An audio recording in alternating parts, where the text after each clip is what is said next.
पिछले साल सितंबर के मंथ में जब ऑस्ट्रेलिया की एक रिसर्च टीम रात के आसमान में कुछ रेडियो सिग्नल्स को डिटेक्ट कर रही थी, ताकि रेडियो वेव्स एमिट करने वाले कुछ कॉमन ऑब्जेक्ट्स जिसकी न्यूट्रॉन स्टार्स, पल्सार्स या उनके मैग्नेटिकली स्ट्रॉन्गर सिबलिंग्स मैग्नेटार्स को वो डिटेक्ट कर सके, तो सरप्राइजिंगली उन्हें स्कूटम कॉन्स्टेलेशन की दिशा से एक ऐसा मिस्टीरियस रेडियो सिग्नल आता हुआ दिखा जो किसी भी नोन ऑब्जेक्ट से मैच नहीं कर रहा था। एंड व्हाट्स वर्स, ये सिग्नल करीब 5 मिनटों तक कंटिन्यूअसली फ्लैश करता रहता और फिर अचानक से गायब होकर ठीक 22 मिनट्स के बाद वापस से लौट आता। अब इस रहस्यमय घटना के बाद जब इस सिग्नल की थोड़ी और जांच पड़ताल हुई, तब यह पता चला कि ये सिग्नल असल में पिछले 35 इयर्स से हमें लगातार मिल रहा है, एंड येट आज तक हम उसका एग्जैक्ट सोर्स नहीं जान पाए। हर बार कंप्यूटर स्क्रीन पर बस एक ही मैसेज पॉप होते रहता, मैच नॉट फाउंड। तो अब सवाल यह उठता है कि क्या कोई एलियन सभ्यता इस स्ट्रेंज रेडियो सिग्नल के जरिए हमें अपनी लोकेशन बताने की कोशिश कर रही है,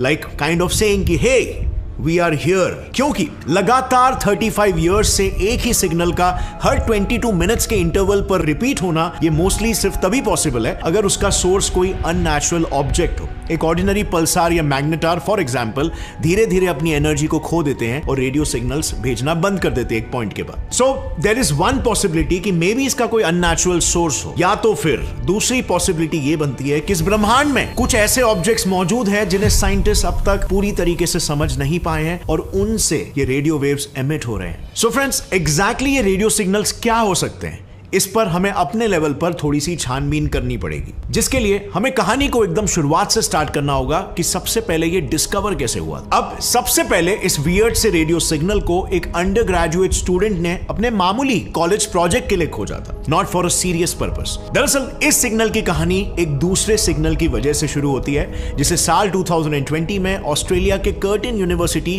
के अंडर ग्रेजुएट स्टूडेंट टायरोन ओ'डोहर्टी ने ढूंढा था। डोहर्टी एक प्रोजेक्ट पर काम कर रहे थे जिसके तहत सदर्न स्काई के पुराने डेटा में से अननोन ब्लिंकिंग रेडियो सिग्नल्स को आइडेंटिफाई वो कर रहे थे। अब इसी प्रोजेक्ट के दौरान उन्हें 2018 के एक डेटा में से एक ऐसा रेडियो सिग्नल मिला जो किसी लाइट हाउस से आती बीम की तरह रेडियो सिग्नल्स की बीम पृथ्वी की ओर फेंक रहा। तो जब उन्होंने इस बीम के बारे में अपने mentor radio astronomer Natasha Hurley walker को बताया, तो उन्होंने खुद इस सिग्नल पर रिसर्च करना शुरू कर दिया। सबसे पहले उन्होंने उस सिग्नल के लोकेशन को अलग अलग फ्रीक्वेंसी डेटा में देखा, बट अनफॉर्चुनेटली उन्हें वहां पर सिग्नल के बारे में कोई क्लूज नहीं मिले।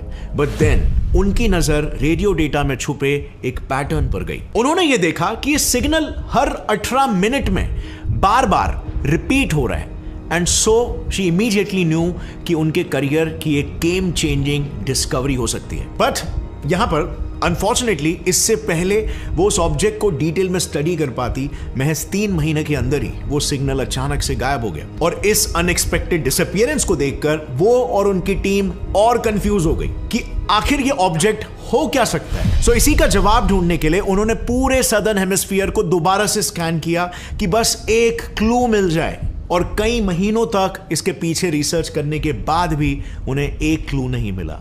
एंड सो वो अपनी स्टडी बस बंद ही करने वाले थे कि तभी उन्हें एक ऐसा सिग्नल मिला जो 18 तो नहीं पर 22 मिनट्स के बाद वापस आ रहा था। And because of India, yes India, ये स्टडी फिर से शुरू हो गई। अब हुआ यूं ना कि उस 18 मिनट वाले सिग्नल के मिस्टीरियसली गायब होने के बाद नताशा और उनकी टीम ने उसका सेंस बनाने के लिए ऑस्ट्रेलिया के मुर्चिसन विंडफील्ड एरे रेडियो टेलीस्कोप से पूरे सदर्न स्काई की स्कैनिंग शुरू कर दी। और तभी उन्हें सैजिटेरियस के पास मौजूद स्कूटम कॉन्स्टेलेशन में उसी के जैसा एक और सिग्नल मिला जो हर 22 मिनट्स बाद वापस से आते रहता। इसे उन्होंने नाम दिया J183910। पर अब यहां पर सवाल आता है कि क्या ये वो उस 18 मिनट वाले सिग्नल से कहीं पर भी रिलेटेड था? और बस यही जानने के लिए नताशा ने अगेन उस पूरे रीजन के पास्ट रेडियो डेटा को स्टडी किया। एक्चुअली इस सिग्नल को साल 1988 में इंडिया और अमेरिका के रेडियो टेलीस्कोप्स ने ऑलरेडी डिटेक्ट किया था, लेकिन उसके डिटेक्शन के बाद वो डेटा कहीं डेटा के पाइल में खो गया था। और फिर इस करंट स्टडी के दौरान जब इस डेटा को फिर से रिविजिट किया गया, तब उन्हें पता चला कि ये सिग्नल असल में पिछले 35 इयर्स से हर 22 मिनट्स बाद कंटिन्यूअसली रिपीट होते जा रहा है। एंड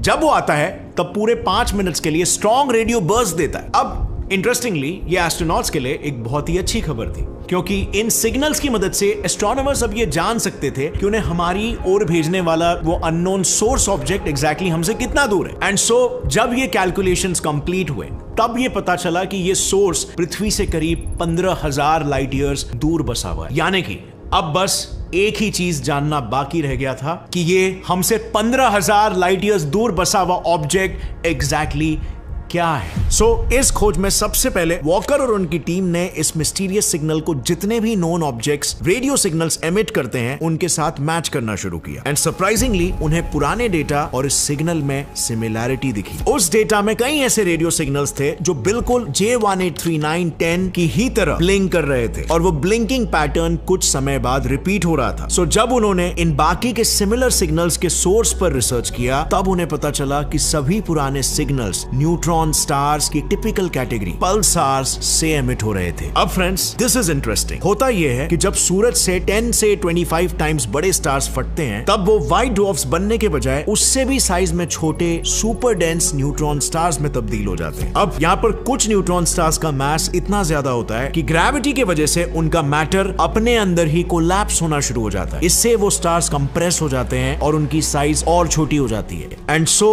अपने एंगुलर मोमेंटम को कंजर्व करने के लिए ये स्टार्स काफी तेजी से घूमने लगते हैं। ये वैसे ही है जब कोई बैले डांसर अपने हाथ अंदर खींचती है तब उसके घूमने की स्पीड बढ़ जाती है और ऐसे रैपिडली रोटेटिंग न्यूट्रॉन स्टार्स को एस्ट्रोनॉमर्स पल्सार्स कहते हैं। और ये न्यूट्रॉन स्टार्स के कंपैरिजन में ज्यादा डेंस होते हैं और इसी डेंस एनवायरनमेंट की वजह से पल्सार्स में मौजूद न्यूट्रॉन्स इलेक्ट्रॉन्स और पॉजिट्रॉन्स में डीके हो जाते हैं और उसके सरफेस पर तेजी से घूमने लगते हैं। And now friends, you tell me, एक सिंपल सा क्वेश्चन, मूविंग इलेक्ट्रिक फील्ड से क्या क्रिएट होता है?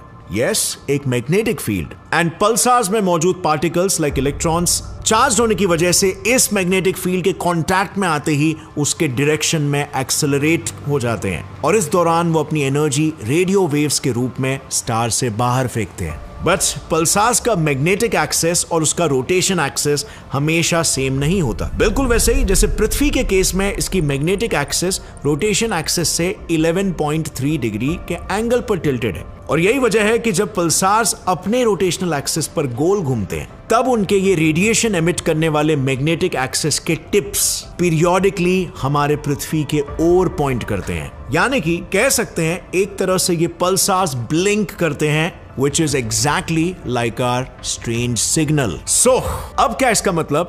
Finally all done. Mystery closed?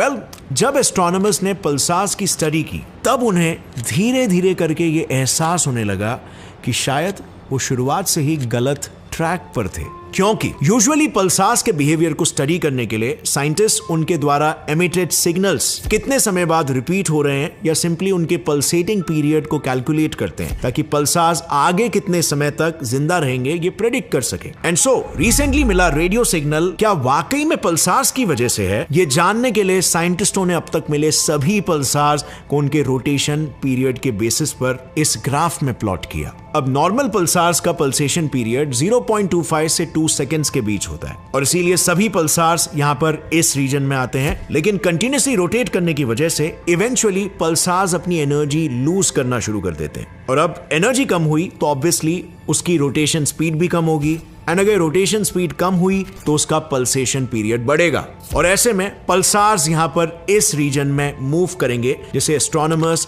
Death valley कहते हैं। As the name suggest, death valley तक आते आते पल्सार्स के लाइफ का काउंटडाउन शुरू हो जाता है और बेसिकली इस रीजन के पल्सार्स का रोटेशन रेट इस हद तक स्लो हो जाता है कि वो मुश्किल से कुछ ही मात्रा में रेडियो वेव्स एमिट कर पाते हैं एंड जब वो पल्सार्स इस डेथ लाइन को क्रॉस करते हैं उनका रोटेशन इस हद तक स्लो हो जाता है कि अब वो रेडियो वेव्स एमिट ही नहीं कर पाते। बट एस्ट्रोनॉमर्स को मिले सिग्नल को जब उन्होंने इस ग्राफ में प्लॉट किया तो दे वर जस्ट बैफल्ड, क्योंकि जैसे कि आप देख सकते हो ये सिग्नल डेथ लाइन के आगे होकर भी रेडियो वेव्स एमिट कर रहा था। इससे एक बात तो बिल्कुल पक्की थी कि ये ऑब्जेक्ट डेफिनेटली एक पल्सार तो नहीं है। बट देन उन्हें स्ट्राइक हुआ कि पल्सार्स में भी एक स्पेशल कैटेगरी होती है, मैग्नेटार्स। यानी कि ऐसे स्टार्स जिनकी मैग्नेटिक फील्ड नॉर्मल पल्सार से 1000 गुना ज्यादा होती है। साथ ही वो पल्सार्स के कंपैरिजन में थोड़ा लॉन्गर पल्सेशन पीरियड भी दिखाते हैं और इसीलिए साइंटिस्टों को लगा कि शायद इस किस्म के स्टार्स इस सिग्नल को एक्सप्लेन कर पाएंगे। बट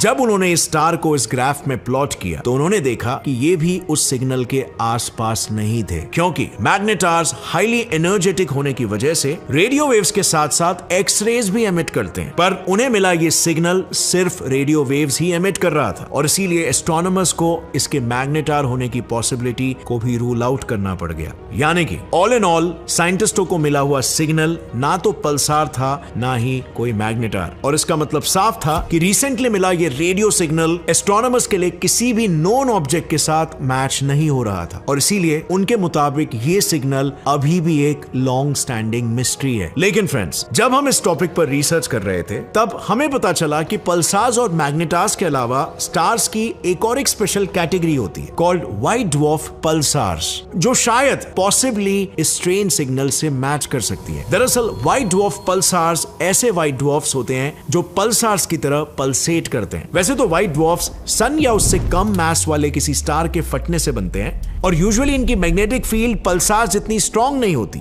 और इसीलिए वो पल्सेट भी नहीं करते। लेकिन जब व्हाइट ड्वार्फ्स सन के कुछ 0.8 टाइम्स मैसिव हो जाते हैं तब वो इतने डेंस हो जाते हैं कि बिल्कुल पल्सार्स की तरह इनमें भी एक स्ट्रॉन्ग मैग्नेटिक फील्ड जनरेट हो जाता है। बस सिर्फ फर्क इतना होता है कि जहां पर पल्सार में न्यूट्रॉन्स इलेक्ट्रॉन्स में डीके होते हैं, वहीं पर व्हाइट ड्वार्फ्स ओरिजिनली सिर्फ इलेक्ट्रॉन से ही बने होते हैं। सो ये चार्ज इलेक्ट्रॉन्स मैग्नेटिक फील्ड के कांटेक्ट में आते ही बिल्कुल पल्सार्स की तरह पीरियोडिक लाइट फ्लैशेस एमिट करते हैं। बस सिर्फ पल्सार्स के विपरीत उनका पल्सेटिंग पीरियड 100 से 1000 सेकेंड्स तक लंबा होता है। और अब अगर आपको याद होगा तो रिसेंटली मिले सिग्नल का पीरियड है 22 मिनट्स, जिसे अगर मैं सेकंड्स में कन्वर्ट करूं तो पीरियड आता है 1320 सेकंड्स। यानी कि भले ये वैल्यू व्हाइट ड्वार्फ पल्सार्स की रेंज से बाहर है, लेकिन बाकी पल्सेटिंग स्टार्स के कंपैरिजन में ये इस सिग्नल का क्लोजेस्ट मैच है। और इसीलिए फ्रेंड्स, अगर आप लोग मुझे मेरा ओपिनियन पूछोगे तो मुझे पर्सनली ऐसा लगता है कि शायद ये mysterious radio signal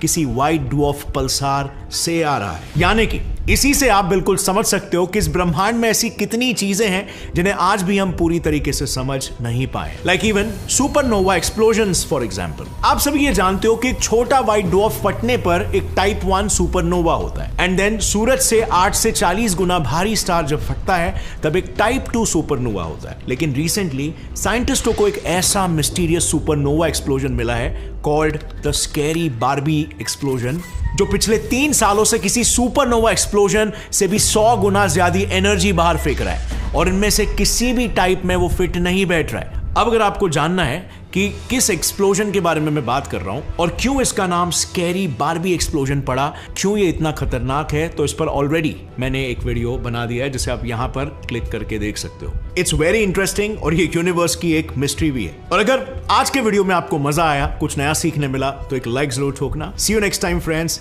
take care, जय हिंद।